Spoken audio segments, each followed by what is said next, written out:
Kemény a kömény, a kakuk fő kakukkol, én lesz a kés. A kloffoló kiklofol, potyog a só.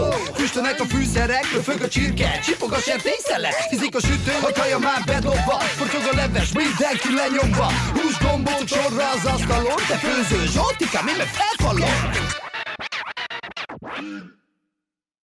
Sziasztok! 2023-ban nagyon boldog új évet kívánok mindenkinek. Ez azért lesz nagyon boldog új év, mert már végre nem az első, hanem a második évadja kezdődik a Photo Kitchen életének. Ugye a Photo Kitchen az egy hely. Ez itt a Photo Kitchen, ahol én vagyok, ez pedig itt a Péntek esti receptek című sorozat, és ennek most elindítjuk a második évadját, méghozzá egy olasz étellel, a legfinomabb és az általam legtöbbet fogyasztott olasz étellel fogunk megindulni, nevezetesen a carbonárával. Én bármikor, bármerre járok Olaszországban, mindig az az első, hogy carbonárát rendelek. Van néhány hely, ahol nagyon nagyot csalódtam, de van egy-két hely, ahol egyszerűen nem lehet csalódni. Ennek az ételnek a származásával kapcsolatban rengeteg vita van. Egyesek szerint Rómából származik, egyesek szerint pedig a Lációval határos Abruzzo tartományból származik. A lényeg az, hogy az elnevezés maga a szénégetőt jelent, és állítólag ez azért alakult így ki, mert a 20. század elején, amikor a szénégetők ugye feljártak faszenet égetni a szénégető bokságban, a hegyekbe, az erdőbe, akkor nagyon egyszerű hozzávalókat vittek magukkal, ami nem romlik meg soha, nevezetesen a guancialét, vagy guancialét, ami egy különlegesen érlelt szalonna. Az olaszok eredetileg ebből készítik a carbonárát, a másik pedig a száraz tészta volt. Ez a két összetevője volt.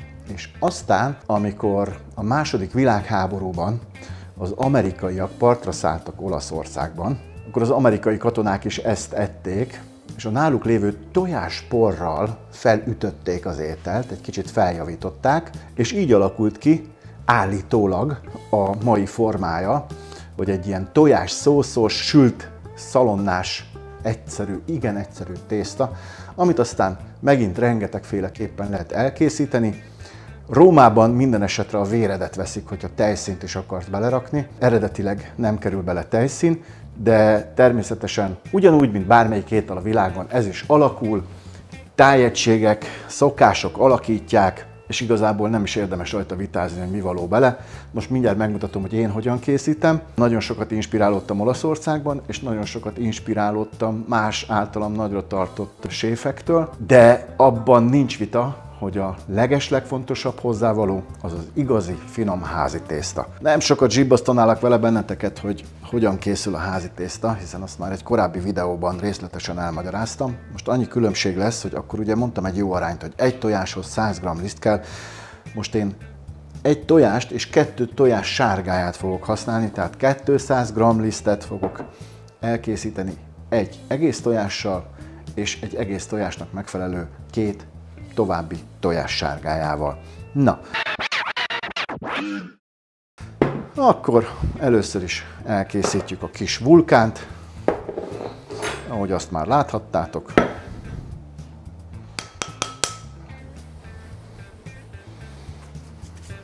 Mehet bele az egyik tojás.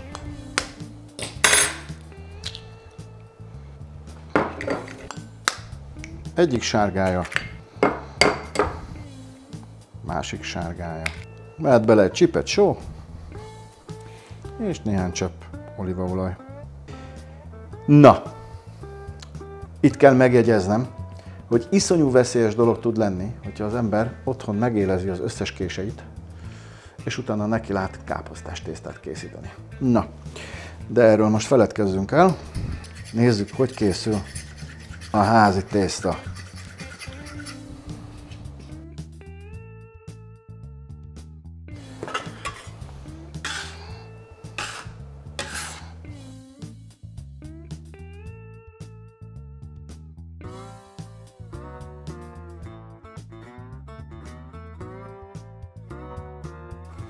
Amikor már úgy érzitek, hogy nem lehet tovább dolgozni, már csak a gyúrás marad hátra, akkor tényleg már csak a gyúrás marad hátra. Meglehetősen morzsás a szajré első látásra, de kitartóan kell gyúrni, és semmiképpen sem szabad vizet hozzátenni.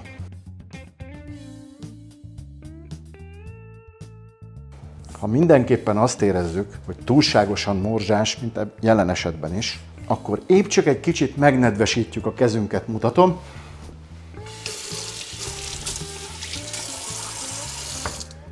Így le is rázzuk, és ez a nedvesség bőségesen elég ahhoz, hogy gyönyörű szépen összefogja a tésztánkat. Ha elkezdődik az a libikóka, hogy teszek még hozzá egy kis vizet, teszek még hozzá egy kis lisztet, akkor a végén lesz egy hatalmas, kezelhetetlen 1 kilós darab tésztánk. Teljesen elveszítjük fölötte a kontrollt, az senkinek sem hiányzik. Így viszont egy pici nedvesség a kezünkről azonnal jó állagúvá varázsolja a tésztánkat.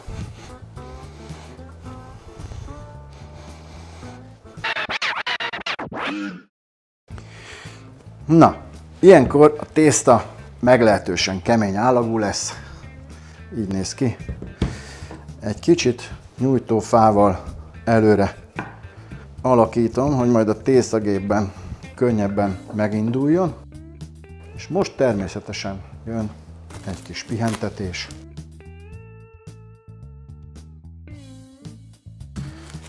Így, szépen légmentesen lezárjuk, és mehet bepihenni. Legalább 1 órára, de akár egész éjszakára is bemehet a hűtőbe.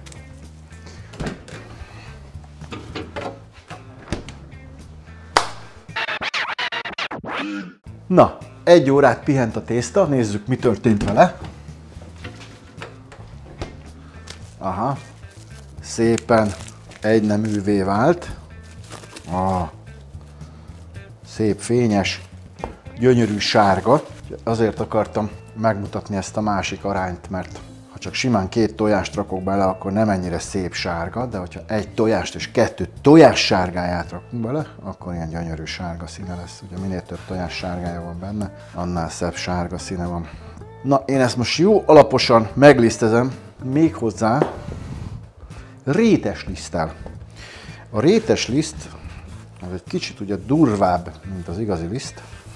És az azért lesz jó, hogy kicsit a felszínét olyan porózussá fogja tenni a tésztánknak, jobban fog rátapadni a finom carbonara szósz. Na, tésztagép, legnagyobb nyílásra állítom, így, és adunk a pofájának.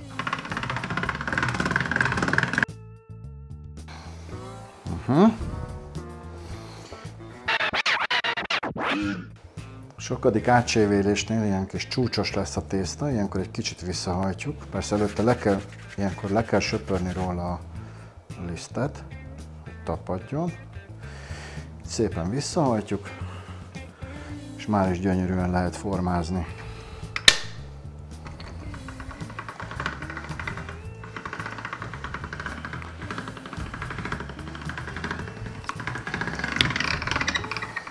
Én ugyanazon a henger szélességen 2-3-szor is át szoktam nyomni.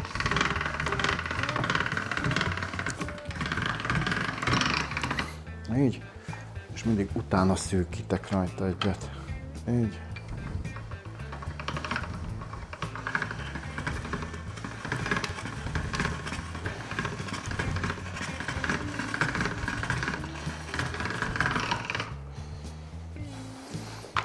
Na. Egy kicsit vastagabbra hagytam, hogy a jó harapós tésztánk legyen. Nem mentem el egészen a legvékonyabb beállításig. Körülbelül most a tésztám az ilyen 1 mm vastagságú. Ezt a 2 tésztalapot jó alaposan meghintam rétes liszttel. És most kivételesen nem használom a spagetti vágó funkciót, hanem kézzel fogom felvágni ezt a gyönyörű tésztát. Azért kell jó alaposan belisztezni, hogy ne ragadjon össze. Jó éles kés, és szépen a szélét lecsapom, így, hogy szép formája legyen, és aztán megpróbálom egyforma csíkokra vágni, így. Na, jöhet még egy kis liszt. Bátor mennyiség. Így. Na kérem. És ennél szebb, ennél szexibb házi tésztát én azt gondolom elképzelni sem lehet. Így jó alaposan meglisztezzük.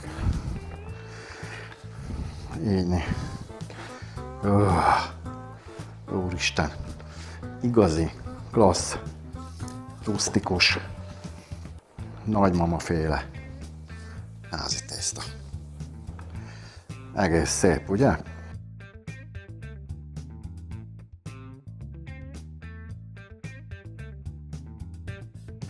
Na, gyönyörű házi tészta elkészült, ezt most egy kicsit félre rakjuk, és neki láthatunk a mártásnak.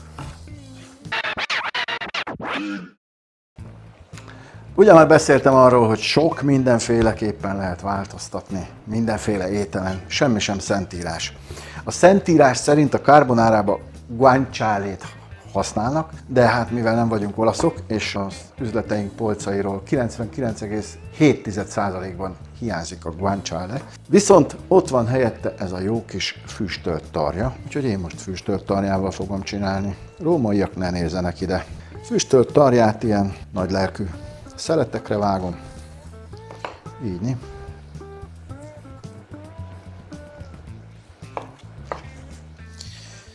Majd fel is csíkozom, ilyen tényképpen.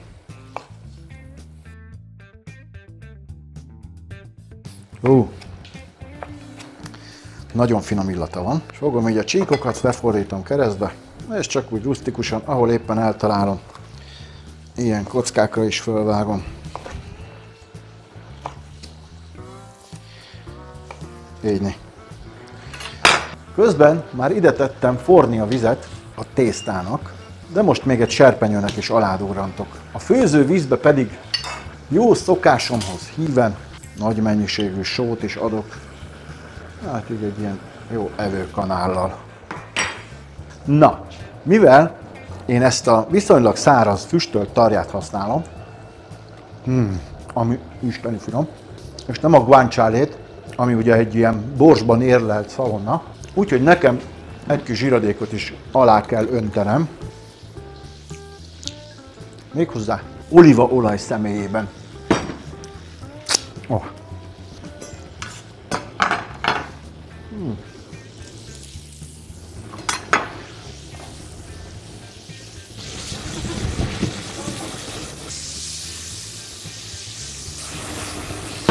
Amíg a tarja egyre incsiklandozóbb illatokat eregetve magából szépen sül, addig összeállítjuk a borzalmasan egyszerű öntetet. Nevezetesen összekeverünk 2 egész tojást, valamint 4 darab tojás sárgáját. Így. Természetesen mehet hozzá egy pici só, frissen őrölt bors, azt egy kicsit bátrabban teszünk hozzá, mehet hozzá egy kis olívaolaj, szépen egy habverő segítségével egyneművé varázsoljuk. Így. És most megint csak torzítunk a recepten. Eredetileg Rómában pecorino sajtot tesznek ilyenkor bele, de én nem pecorinót fogok tenni, hanem jó kis cheddar sajtot. Egyrészt azért, mert pecorino szintén nehezen beszerezhető, a cheddar inkább megtalálható itthon. Ezt is szépen összekeverjük, és lesz az egészből egy ilyen gyönyörű, szép sárga, furcsa kása. De amint megkapja a hőkezelést, azonnal gyönyörű szép mártássá fog alakulni.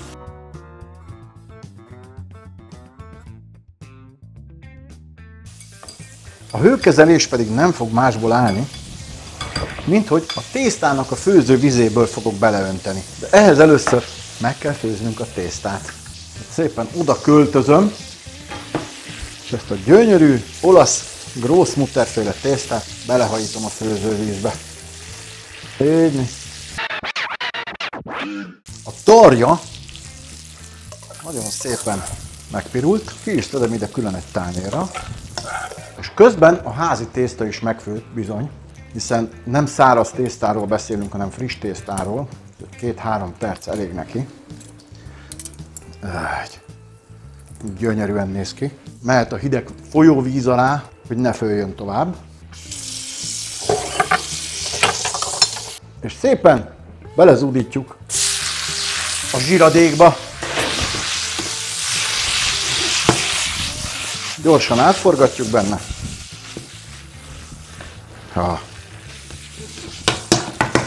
Én egy egész pici kis főzővizet kimenekítettem, és a főzővizet hozzáöntöm ehhez a sajtos, tojásos masszához.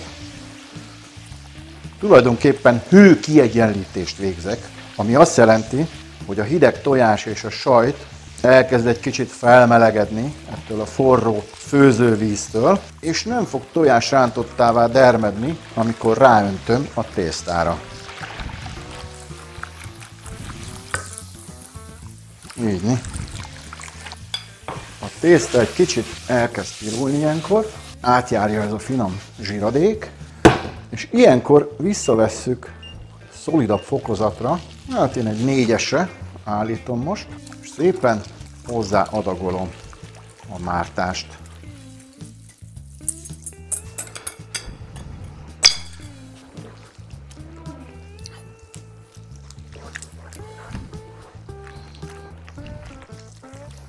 Na, és ilyenkor nem szabad kapkodni, ilyenkor szép lassan, lassú lángon, szépen, türelmesen, néhány percig melegíteni kell, hogy továbbra se varázsoljuk rántottává, hanem maradjon meg ilyen gyönyörű, szép tojásmártásnak.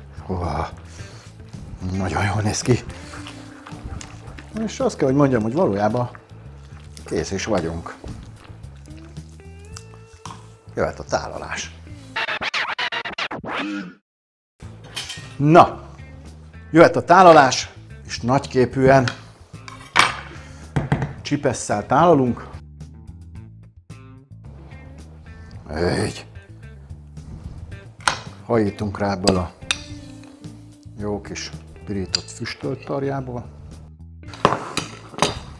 És az elmaradhatatlan parmigiano.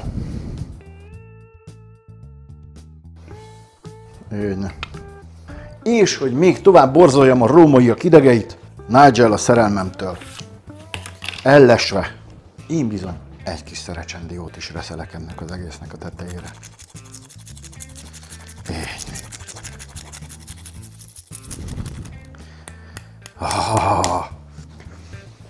Utolsó cicomázás, néhány csepp olívaolaj, így. Az mindennek jól áll, bármit főztök. Na nézzük! A színe az hibátlan, az illata az osztályon felüli.